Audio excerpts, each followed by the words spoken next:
بسم اللہ الرحمن الرحیم ایاک نعبد و ایاک نستعین۔ میرے پاک آسٹریا شعلے کے تمام سٹاف، اسٹوڈنٹس، فیکلٹی، ڈائریکٹر صاحب، ہمارے منسٹر صاحب ارشد ایوب صاحب، ہمارے چیف ویب اکبر ایوب صاحب، یوسف ایوب صاحب، secretary higher education department, minister higher education department, اور یہاں پر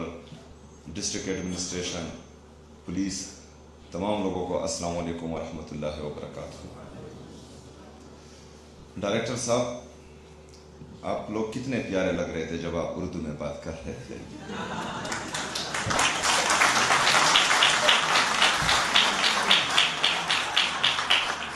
اچھا، اس میں میرے اس بات کا مقصد ہرگز یہی نہیں ہے کہ میں کوئی تنگ نظری کر رہا ہوں، لیکن یہ اردو میں پریزنٹیشن دینا، تقریر دینا، ایک تو اردو ہماری قومی زبان ہے اور اس پر ہمیں فخر ہونا چاہیے۔ دوسری بات کہ جہاں پر میں کنوکیشن میں جاتا ہوں وہاں ہماری اسٹوڈنٹس کی فیملیز ہوتی ہیں، تو ان میں سے اکثر ایک تو خیبر پختونخوا بدقسمتی سے 78 سال سے عموماً اور خصوصاً 20 سال سے دہشت زدہ بھی ہے، یہاں پر دہشت گردی بھی ہے، یہاں پر باقی معاملات بھی خراب چل رہے ہوتے ہیں۔ تو ہمارے جو بڑے ہیں، جو ہمارے بزرگ ہیں، وہ اکثر جو ہے انگلش کو نہیں سمجھتے، تو جب کنوکیشن میں اہم باتیں ہوتی ہیں اور وہ انگلش میں ہوتی ہیں تو ہمارے وہ بزرگ، ہمارے وہ بڑے سمجھ نہیں پاتے۔ دوسرا، ہمارا جو گورنمنٹ سکولز، کالجز، یونیورسٹیز ہیں، ان میں اکثر ہمارے اسٹوڈنٹس کی انگلش اچھی نہیں ہوتی، تو یہ بالکل سٹینڈرڈ ہے ہی نہیں کہ مطلب جس کی انگلش اچھی ہو وہ قابل بھی ہوگا اور وہ کامیاب بھی ہوگا۔ انگلش سے یا کسی دوسری زبان سے کوئی بھی انسان جو ہے وہ کامیاب یا ناکامیاب نہیں ہوتا، یا قابل آپ اس کو نہیں کہہ سکتے۔ اس کے جو سکلز ہوتے ہیں، اس کی جو ایبیلٹیز ہوتی ہیں، اور عمران خان صاحب کہتے ہیں کہ جس کا جتنا بڑا خواب ہوتا ہے وہ اتنا جو ہے بڑا انسان بنتا ہے، قابل انسان بنتا ہے۔ تو یہ بات۔ دوسری بات، میں نے بہت تعریف سنی تھی اس انسٹیٹیوٹ کی، اور آج پہلی دفعہ میں یہاں آ رہا ہوں، اور یہاں آ کر مجھے خوشی اس بات پر ہے کہ یہ میرے لیڈر، میرے قائد جناب عمران خان صاحب کا ویژن تھا، اور مجھے خوشی ہوئی ہے کہ یہ بہترین انداز میں چل رہا ہے، اور جس طرح میرے لیڈر کا ویژن تھا الحمدللہ اس کے مطابق چل رہا ہے۔ ہمیشہ جو بھی ادارہ ہوتا ہے اس کا لیڈر اچھا ہوتا ہے تو ادارہ اچھا چلتا ہے۔ یہ اگر فرض کریں 5 سالوں میں اس حد تک پہنچا ہے، اور اس کے بعد ابھی جو ہیں ڈائریکٹر صاحب نے کہا کہ ہم سسٹینیبل ہو چکے ہیں تقریباً، تو اگر فرض کریں اس وقت یہ اس پوزیشن پر ہے اور اس کا لیڈر تبدیل کر دیا جائے، یا کوئی ایسا لیڈر اس کے لیے آئے جو اس کے قابل نہیں ہو، یا جو ہے فارم 47 کے ذریعے کوئی یہاں پر آئے،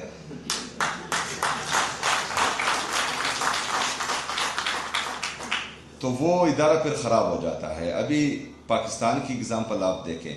کہ اچھا بلا چل رہا تھا، 2018 میں عوام نے عمران خان صاحب کو ووٹ دیا، ایک جمہوری حکومت بنی، جمہوری طریقے سے جو ہے میرا قائد، میرا لیڈر جناب عمران خان صاحب پاکستان کا وزیر اعظم بنا۔ پھر لندن پلان کے تحت بند کمروں میں فیصلہ کیا گیا کہ نہیں، اس کو چینج ہونا چاہیے، حالانکہ جب عمران خان صاحب کو ریجیم چینج آپریشن کے ذریعے اس کرسی سے اتارا جا رہا تھا تو ہماری پاکستان کی جی ڈی پی گروتھ وہ 6.1% تھی۔ آج آپ کی G D P growth, Pakistan کی جی ڈی پی گروتھ جو ہے 2.6 سے 3% کے درمیان اوپر نیچے ہو رہی ہے۔ ہمارا جو نوجوان طبقہ ہے، بے روزگاری اس حد تک آ چکی ہے کہ آج اگر اعلان کرے کہ پاکستان چھوڑنے کے لیے کون کون تیار ہے، اگر میں اس حال میں پوچھوں تو تقریباً آدھے سے زیادہ حال جو ہیں یہاں پر ہاتھ کھڑے کر دیں۔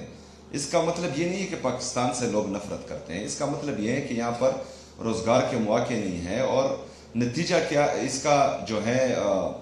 بیک گراؤنڈ کیا ہے؟ بیک گراؤنڈ یہ ہے کہ بند کمروں کے فیصلے ہوتے ہیں اور جن کا جو کام نہیں ہوتا وہی کرتے ہیں، تو اس سے جو ہے پھر ملک کو بھی نقصان ہوتا ہے اور اداروں کو بھی نقصان ہوتا ہے۔ آج یہاں پر جتنے بھی ہمارے خیبر پختونخوا کے اور خاص کر مرج اضلاع کے جو ابھی اس وقت بہت سخت حالات میں ہیں، اور یہ حالات ہم پر بنائے گئے ہیں۔ بدقسمتی سے میں یہ بات ہر جگہ کرتا ہوں، اور یہ نوجوانوں، میری بہنوں اور بھائیوں کو پتہ ہونا چاہیے، یہ آپ کے ذہن میں ہونا چاہیے کہ ایک مائنڈ سیٹ ہے پاکستان میں جو نہیں چاہتا کہ پختون ترقی کرے، جو نہیں چاہتا کہ پختون لکھے پڑھے، کیونکہ اس مائنڈ سیٹ نے ہمارے نصاب میں، تعلیم کے نصاب میں ہمیشہ ہمیں بے سے بندوق ہی سکھایا ہے، ہمیں کاف سے قلم کسی نے نہیں سکھایا۔ یہ کیوں؟ ہمیں کہا جاتا تھا بچپن سے کہ پختون دلیر ہے، پختون بہادر ہے، اور اگر تم نے پاکستان کو میلی آنکھ سے دیکھا تو ہمارے پختون بھائی ہیں، اگر کسی نے حملہ کیا تو ہمارے پختون بھائی ہیں۔ ٹھیک ہے، ہم ہیں، ہم پاکستان کے لیے تب بھی تھے، ہم آج بھی ہیں، اور انشاءاللہ تعالیٰ پاکستان کے لیے کل بھی ہوں گے۔ لیکن اس کا مطلب نہیں ہے کہ آپ میرے ہاتھ سے قلم چھینیں اور مجھے بندوق دیں۔ بندوق کی جب ضرورت ہوگی تو انشاءاللہ تعالیٰ اپنی فوج سے پہلے ہم اپنا وہ بندوق اٹھائیں گے اور دشمن کا مقابلہ کریں گے۔ لیکن اس وقت جو ہے مجھے ضرورت ہے قلم کی، کیونکہ دنیا چاند پر پہنچ گئی ہے، اور ابھی بھی ہم جو ہے امن کی بھیک مانگ رہے ہیں، اور اپنی ریاست پاکستان سے، کیونکہ یہاں پر 2018 سے 2022 تک ہم نے دیکھا امن تھا، کیونکہ ایک لیڈر آیا تھا جس کا نظریہ تھا، جس کی سوچ تھی، جس کا ویژن تھا، جو اپنے لوگوں کے لیے، اپنے ملک کے لیے کچھ کرنا چاہ رہا تھا، جو پختونوں کو بھی اس پاکستان کا حصہ سمجھ رہا تھا، جو ہمارے قبائلوں کا درد اور احساس رکھتا تھا۔ آپ نے تیرا کے حالات دیکھے، وہاں سے جو اس برفباری میں لوگ در بدر ہو رہے ہیں، سڑکوں پر جو ہیں ان ٹھنڈی راتوں میں راتیں گزار رہے ہیں، یہ کیا وجہ ہے؟ وہ اپنے گھروں میں خوش تھے، لیکن بند کمروں میں فیصلہ کیا گیا کہ نہیں، یہاں پر جو ہے ملٹری آپریشن ہوگا۔ ملٹری آپریشن کسی بھی مسئلے کا حل نہیں ہے، اور یہ صرف پاکستان تحریک انصاف نہیں کہتی،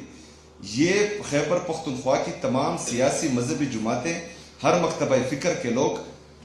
سب کا موقف یہی ہے کہ ملٹری آپریشن کسی مسئلے کا حل نہیں ہے۔ اچھا، مستقل اور پائیدار امن ہمارے صوبے کے لیے بھی ضروری ہے، ہمارے پاکستان کے لیے بھی ضروری ہے۔ آئے گا کیسے؟ آئے گا ایسے کہ آپ نے تمام لوگوں کو، آپ نے ان سب کو بٹھا کر ایک جامع پالیسی بنانی ہوگی جو بار بار کسی کے آنے جانے سے چینج نہیں ہو۔ یہ ساری باتیں میں آپ کو کر رہا ہوں تو بعد میں آتا ہوں کہ کیوں کر رہا ہوں، لیکن یہاں مسئلہ کیا ہے؟ یہاں مسئلہ یہ ہے کہ کچھ لوگ بند کمروں میں بیٹھتے ہیں اور کہتے ہیں کہ ہم عقل کل ہیں۔ وہ تو عقل کل ویسے بھی نہیں ہیں، جو ان کو مشورے دیتے ہیں، جو ان کے ایڈوائزر ہیں، وہ بھی انتہائی بیوقوف ہے، کیونکہ ان کو جو مشورہ دیتا ہے وہ ان کے الٹ ہو جاتا ہے، اور جو ہے ان کی بدنامی ہوتی ہے، اور پاکستان جو ہے وہ دلدل میں پستا جا رہا ہے۔ ابھی یہاں پر جو یہ ساری کہانی میں نے آپ کو سنائی، تو اگر میں اپنے لوگوں کو تعلیم دینا چاہوں، صحت دینا چاہوں، یہاں پر انفراسٹرکچر ڈیولپ کرنا چاہوں، یہاں پر جو ہے انڈسٹریز لگانا چاہوں، یہاں پر انویسٹرز کو لانا چاہوں، ان سب کے لیے امن ضروری ہے، لیکن امن ہمیں نہیں دیا جا رہا۔ کیوں؟ اس کا آپ کو بھی پتا ہے اور اس کا مجھے بھی پتا ہے کہ ایک مائنڈ سیٹ، اور اس مائنڈ سیٹ کو انشاءاللہ تعالیٰ آپ سب کی مدد سے آپ کا یہ بھائی شکست دے گا انشاءاللہ تعالیٰ۔ میں آپ سے وعدہ کرتا ہوں۔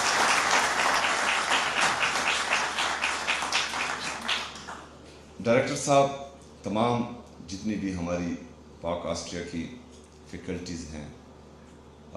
ان کو میں داد بھی دیتا ہوں، خراج تحسین بھی پیش کرتا ہوں۔ انشاءاللہ تعالیٰ اس سے پہلے جس طرح